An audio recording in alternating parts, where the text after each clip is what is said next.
Welcome to Connecting the Dots, the podcast where we share our stories from the battlefield of consulting. I'm your host, Johnny Hill. I'm Oscar Hernandez. Hey, I'm Kareem Jamal. And I'm Phil Gambling. Today's topic is something that always seems to be lurking nearby whenever you're planning out, working on, or just about to wrap up a project. That's right, we're talking about scope creep. Let's get started.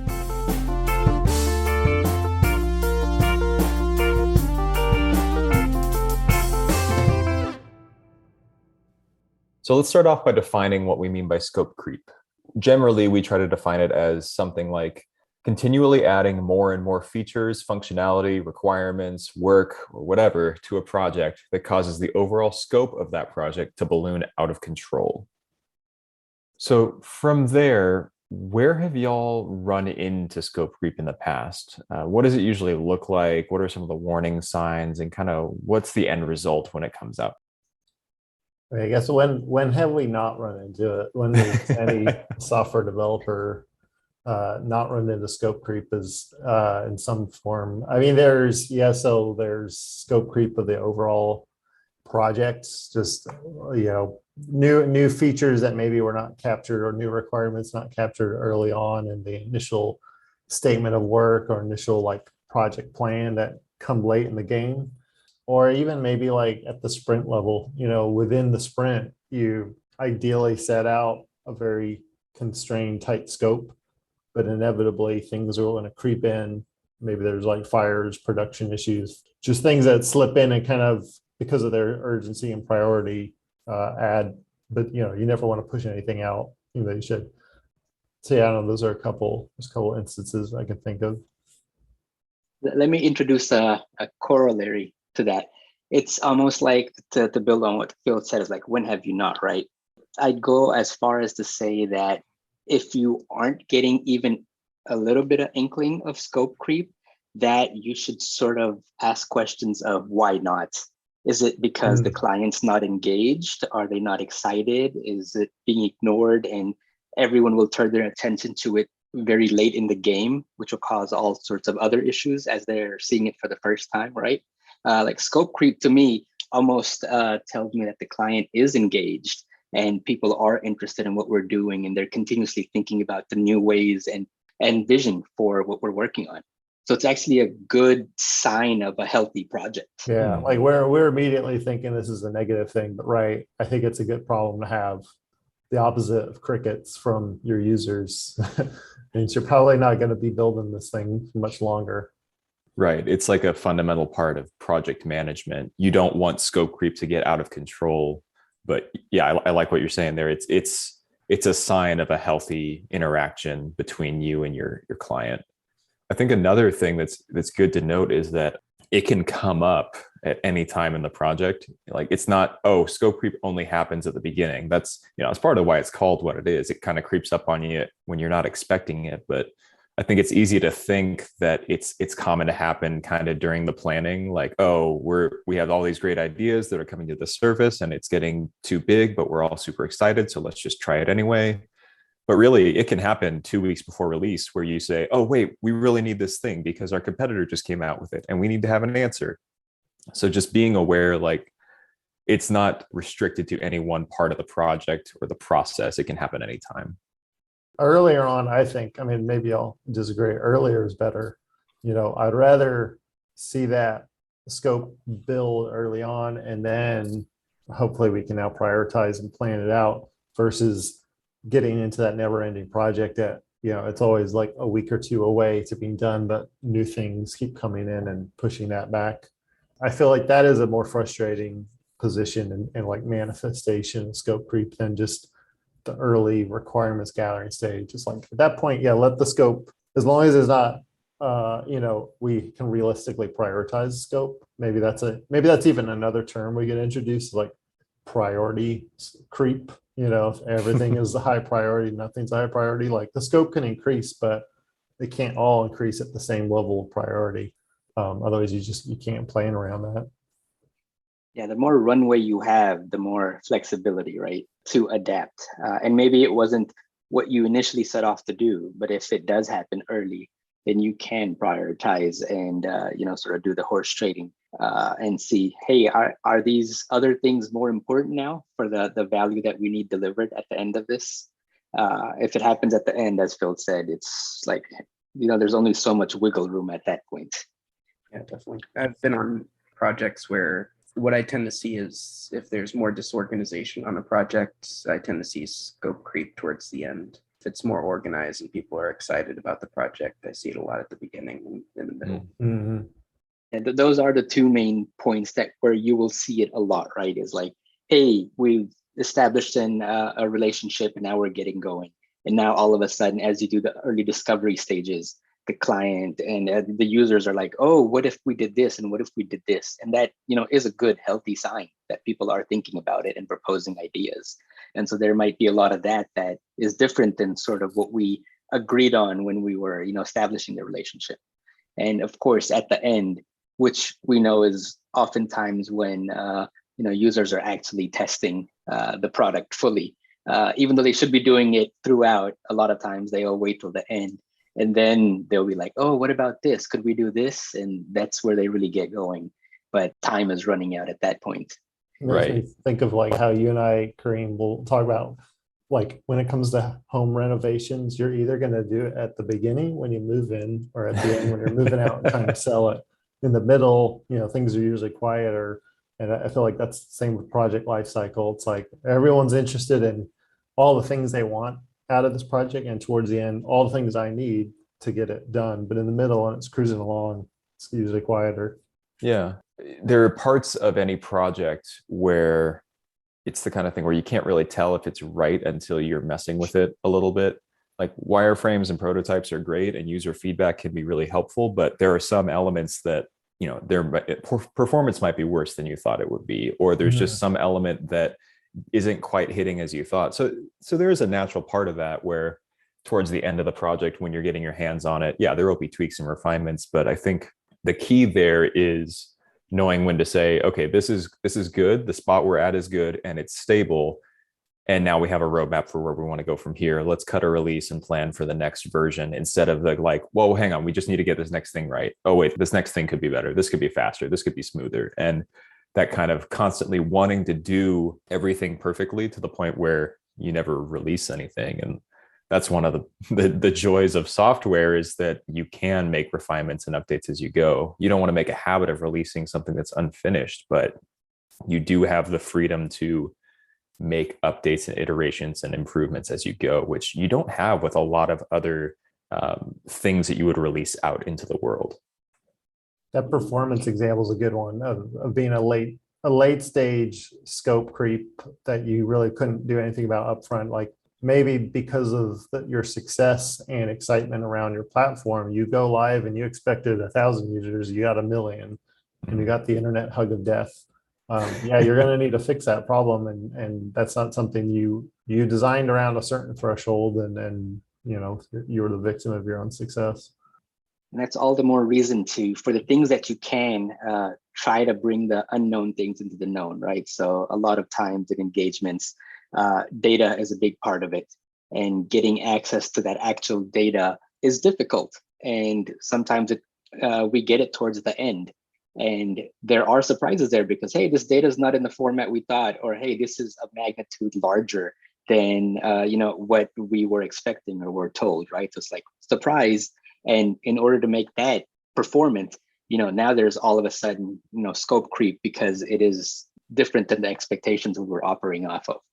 So, that's sort of something you should be on top of and trying to continue push that forward for the unknowns, at least get them cleared up early on to the extent that you can. Yeah, I kind of want to pivot a little bit. We've obviously talked about some of the reasons why scope creep happens and things to be aware of or keep in mind. But I think we should also spend some time going a little bit deeper into like some of the dangers of it. Like obviously, like Phil was saying, it's something we're all familiar with. It tends to happen in most projects, or at least most healthy projects even. But what are kind of the bigger reasons to just be aware of it and try to keep it under control? Because it can easily spin out of control. I've been in situations where it essentially just pops up at the end during release, especially when you're fixing bugs and there's like micro scope creep happening as you're fixing the bugs, and that really affects deployments and sometimes delivery of that feature, which affects everybody down the line. But a lot of times the client wants it, but also doesn't want the effects of what that entails at the same time. So Yeah, like team morale suffers because it's just this constant like drip, drip, drip of negative things like, and then get another bug. We're so close, but we're not there. That never ending feeling. We're just constantly moving the goalposts, right? Like, oh, I thought we were almost there. Oh, okay, one more sprint. Oh, okay, well, maybe 2 more sprints. And then it just keeps moving back and back and back. And even though it might have been something you were super excited about, now it feels like it's never going to get here. Yeah, when it drags on, it prevents you from getting that dopamine kick that you get from completing something, right? And like the dangers really are, if you go over time or budget, you might have some unhappy stakeholders. And in the extreme, if there's this continuous scope creep, you might never ship the product, like ever, right? And it never sees the light of day. Yeah, I feel like there's another element to this that, like you were saying, Kareem, managing the client expectations and managing the project as a whole so that you don't get stuck in that spot where you're so focused on how to make things better, how to continuously improve, that, like you said, you never ship anything and then the product just, dies because maybe you took so long to get it out, a competitor beat you to the market and you never get any market share, or you run out of budget because you're still trying to fix things and it really isn't in a good place to release because of how many things you've been trying to fix all at once. So yeah, there's a really important part of that needing good project management and people who are aware of the nuances there with when to say, okay, we need to fix this, and when to say, no, it's not ideal, but we can address that in the next release. Let's just get it started. Yeah, I think the next, that's really a tactic too. There's always the next release. I feel like there's always a lot of projects I've been on will talk about things like, oh, that's a 2.0, that's a next gen feature. And maybe next gen never happens, but it is a kind of a release valve or just like a place to just put those things, that are not so urgent and high priority. They have to be in this release. So that requester has somewhere like, oh, okay, that's 2.0, we'll get that in 2.0. And it almost, it can get to the point where it's just like a joke, like, that's next gen, wink, wink. Yeah, you don't want to do that too much. Yeah, but yeah, because right, exactly. If you do that too much, then you've lost the credibility. But in a well-oiled machine with a good process, hopefully there is some like a roadmap, right? That's what your roadmap's for. Like, okay, yeah, I see that's coming up in 3.0. I'm okay waiting that month or two or whatever that release cycle is. That's acceptable. And I think I like you said, it's good project management. It's also good product management. A product manager might often be the person coming up with all this stuff like, oh, this one client who's, an inkling or a small percentage of our user base is demanding this. You got to be able to also weigh the priority of like, well, okay, do we need this for this current MVP we're building or this phase? Is this really worth holding up? So I feel like that's a lot of it is the product manager to have a good sense of like, what is helping their product and what's going to hurt it, and really help you just nail down those priorities. And communicating that, like, we are visual beings, right? So if you have a good issue tracking system like Jira or something, right? People being able to see that, yes, their issue or their request has been captured and it is in the backlog for the version 2, right? That'll put them a little more at ease versus just saying, oh yeah, that's in version 2, and then they're scared we might forget or something, right? So just seeing it's there, they're more comfortable and more willing to say, okay, let's wait till the next release for it. And so having just that cut and run mindset, right? Some companies are really good at that. Like, Phil and I just got an update for something literally less than an hour ago, where this company is used to just introducing products to the market that are sort of, we jokingly call beta. But they put it out there because they don't wait for it to be completely perfect. And then they iterate on that and improve it with firmware updates as they go, right? And so they do a good job of just, hey, it's time to release, and then we'll introduce the next things after the fact. There is a danger there if you do that often enough, or if your first one is really bad quality, or if you don't have the reputation and people have a different sort of first impression, a bad first impression with it, then you might lose those customers, right? So there's a balance on what you think your MVP in terms of quality should be when you do that release. So like I know who you're talking about. They have kind of feel like tiptoed that line between like losing customers, because their response at least is, yeah, it's coming. Like with the thing we were talking about earlier, like, okay, well, I know that feature's coming. I want that feature. I can wait. I'll be okay with it. And they've always, in my experience, have delivered. So I haven't been totally left in the lurch for like months on a thing that I expected at release time. And that's not always true with everyone, but yeah, it's like, that's definitely a tactic, and it seems to work for them. Like definitely, it's better to deliver something than everything too late. And in case people are wondering, it is a doorbell that we're trying to connect to if this then that can then turn around and give us Just Slack like notifications, so we know to get up and open the door, which actually works pretty well. So That's great. Yeah, sometimes you learn a lot by releasing something. Like you get more user feedback Right. by actually releasing something. But yeah, there's a fine line there between, okay, you should probably do some user testing before you release it too, to make sure Right. it's actually worth putting out there. And I would also suggest that, you know, you have to be careful and not dismissive of the scope creep request that you do get, right? Because you don't want to keep shutting down the requesters, the users. Otherwise, you will get people disengaged and they'll not come back to you, right? So being able to manage that and hear them out, make sure they're being heard. That way they keep staying engaged with you, and then you can manage and communicate, right? It's, as Phil said, the company said, hey, we're working on it. We'll get back to you, right? If there's no communication, then that's a bad thing. So always communicate where that request ends up. You don't have to do it right away, but at least you can sort of triage it and let the user know where it stands. Something that I've always had trouble with is finding the line between like the agile workflow and scope creep. And part of what I'm referencing is in agile, the ability to pivot quickly when things change, but also pivoting in a way that doesn't increase the scope, especially if you're dealing with like a completely new functionality. Say the business users don't like what you've delivered so far, and the team wants to pivot completely to a new set of functionality. You'd want to make sure that that new functionality has gone through the entire process of being estimated and scoped, so that when it's inserted into your development cycle, you're not inadvertently introducing scope creep into your process. Yeah, I think it's like agile done right is really to manage that kind of thing, managing scope as well as what you're focusing on.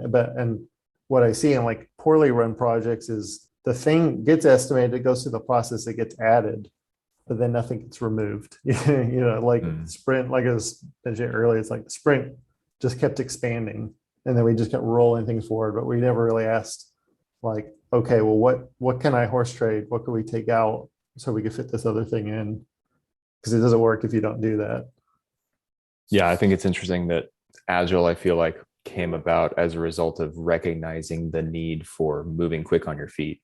But yeah, you need to be really intentional when you're using that method, because it's so easy to turn on your feet that you're constantly throwing more stuff into the queue, to the point where you need more of that, not necessarily waterfall, but just more planned out structure and a roadmap or an idea where you're going. But yeah, it's like you can see the value in both approaches, but also see where they can go both get off the rails.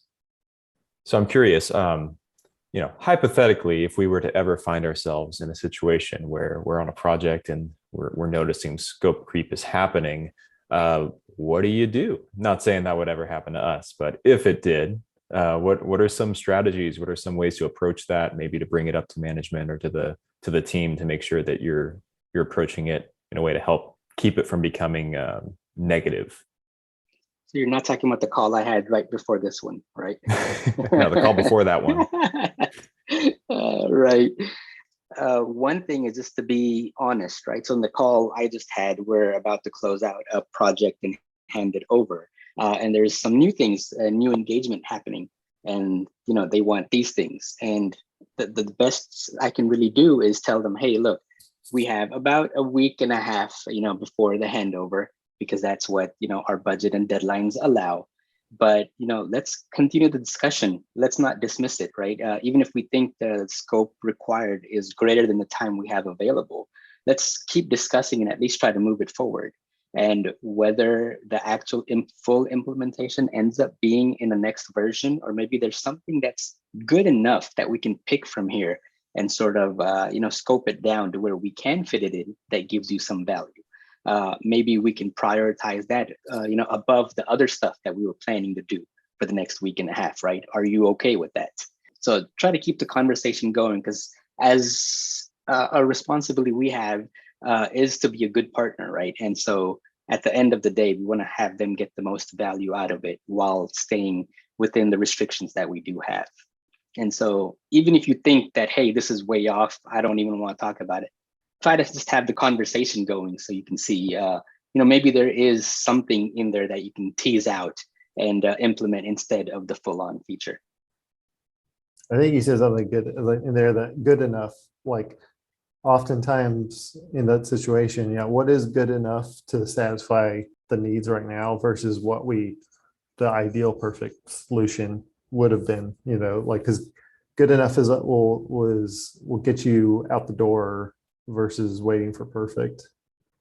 Yeah, I think it's interesting what you were saying, Kareem, about just clear communication there, and just thinking about, there's never any project where every single person on the team knows what everyone else is working on in detail and where everything is going. And that's part of the need for having people to manage the project, is to get people as much on the same page as you can. But even just thinking, like, if you're trying to, say there's, these requests coming in and you're just being upfront and communicating, hey, I think that's out of scope, bringing that to the table, that might alert someone else, and they say, oh wait, no, I actually have something that can help get us 80% of the way there. And if you didn't bring that up, that conversation might not happen. So not even seeing it as oh, this is definitely out of scope, I need to fight to get this off of this sprint. It just bringing it to the table and saying, hey, I think this might be too much, and just seeing kind of what the response is to that and going from there.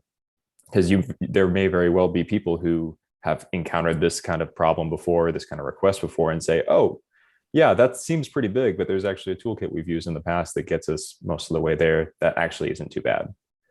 Yeah, I completely agree. I think communication is the way to go. I've been in situations where multiple people oversee that aspect of the project. And so communicating to one person actually completely removes the conversation, because that person doesn't then communicate to another person who is also responsible for part of that as well.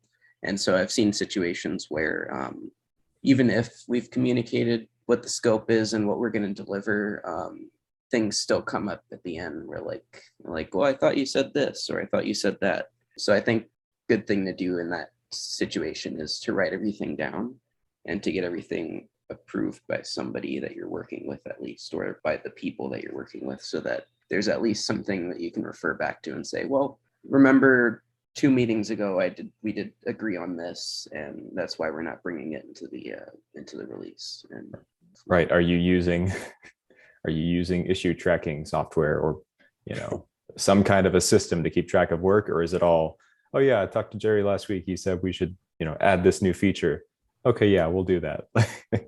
Yeah, I think that was something that reminds me of like something last year, having to steer conversations and decisions back into the comments in Jira, because of that exact problem you guys are describing. Like, it happened over a Zoom call where no one took any notes, or it happened in an email thread that not everybody was on. But you have to have like one source of truth, and your issue tracking is a great place for that, at least especially for the more technical ongoing work. And then I think on the bigger project scope, right, like when things are really not working out, we look back at the SOW and what did we say we were going to do? Now hopefully you define that well, but that's probably the ultimate source of truth of what is the scope that we've agreed to.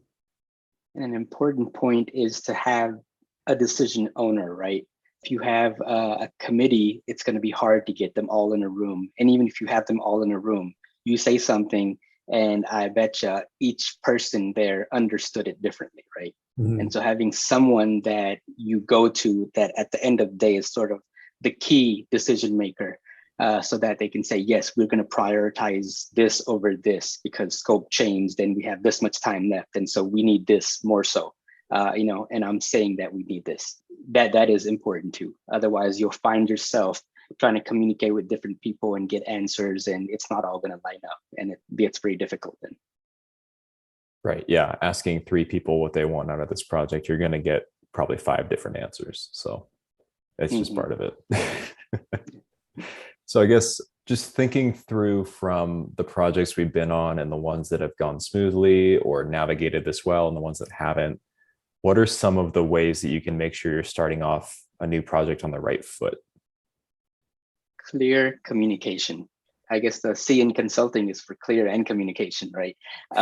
Is if we're very clear from the get-go on here's what we're building, here's what we hear, here's what we understand the requirements to be, then you sort of set off on the correct foot, right? And then from there, every step of the way, being very clear about, hey, we've done this, here's our status on these things, expected to be done by this, and here is the next piece of work that we're working on.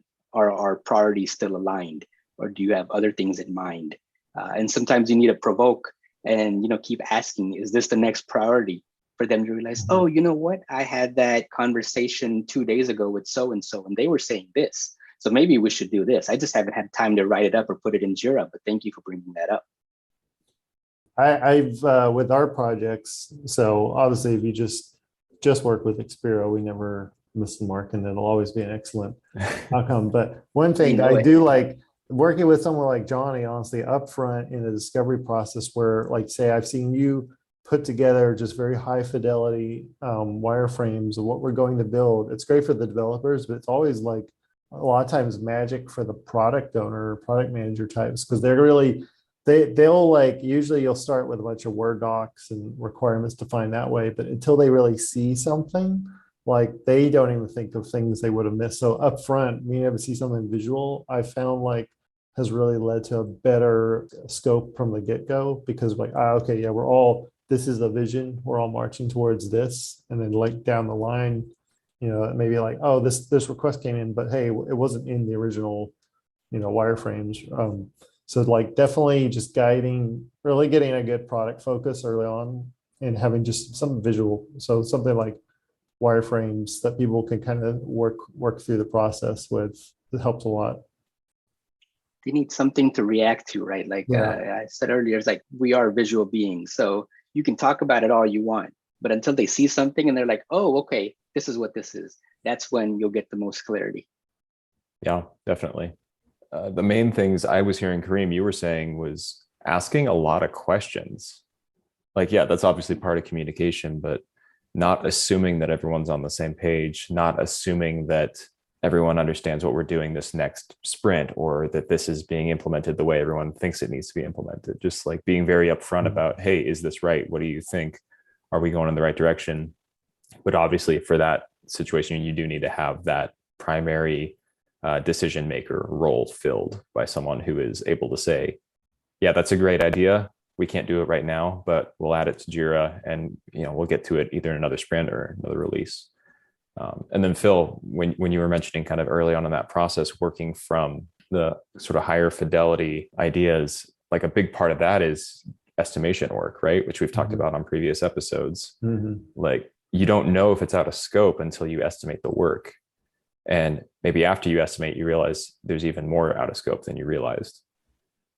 Yeah, like, I mean, not to go down the estimation rabbit hole, but definitely I can provide a better estimate when I see something versus my interpretation of words. And even, I'm primarily front-end developer, but even I just, when estimating backends, when everyone can see the thing that they're trying to drive, like, oh, okay, yeah, we're going to have to take this consideration into it. It really affects everything. It's like a more holistic estimation. And yeah, I mean, we're just visual people.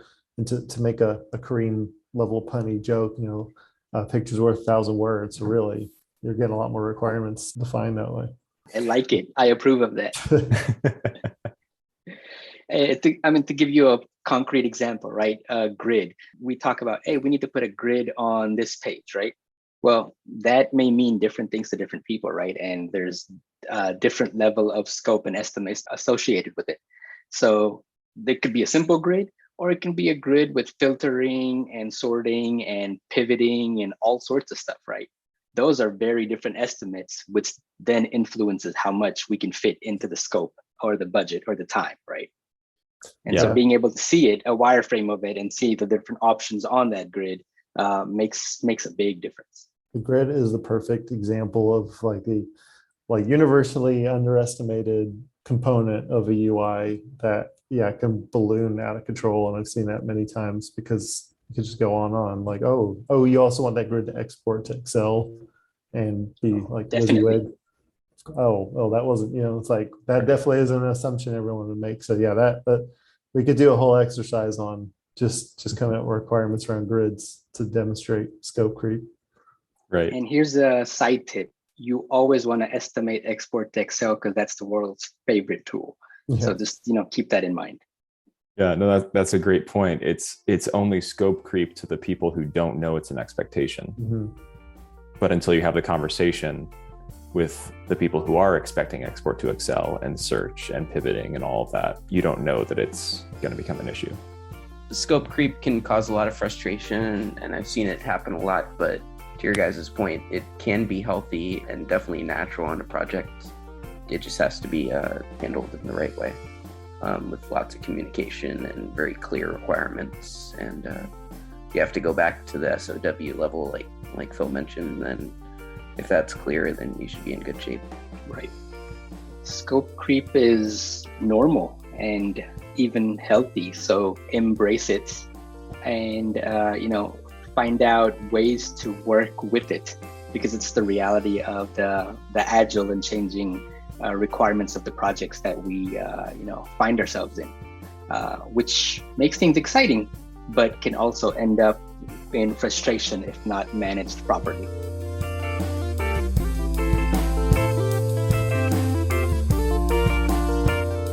Thanks for connecting with us today. If you have a complex software problem that needs solving, thoughts on what we discussed today, or ideas on what topics we should tackle next, feel free to reach out to us at podcast@experoinc.com or on Twitter @experoinc. We'd love to hear from you. Thanks again for joining us, and we look forward to connecting with you next time.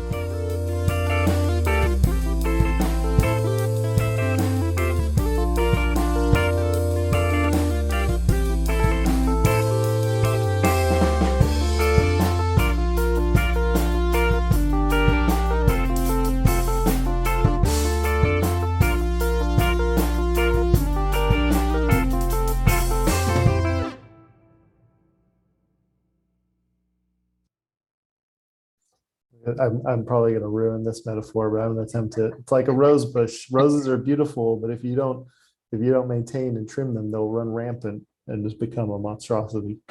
Oh, and they will hurt you. And they will. That's right. They will hurt you.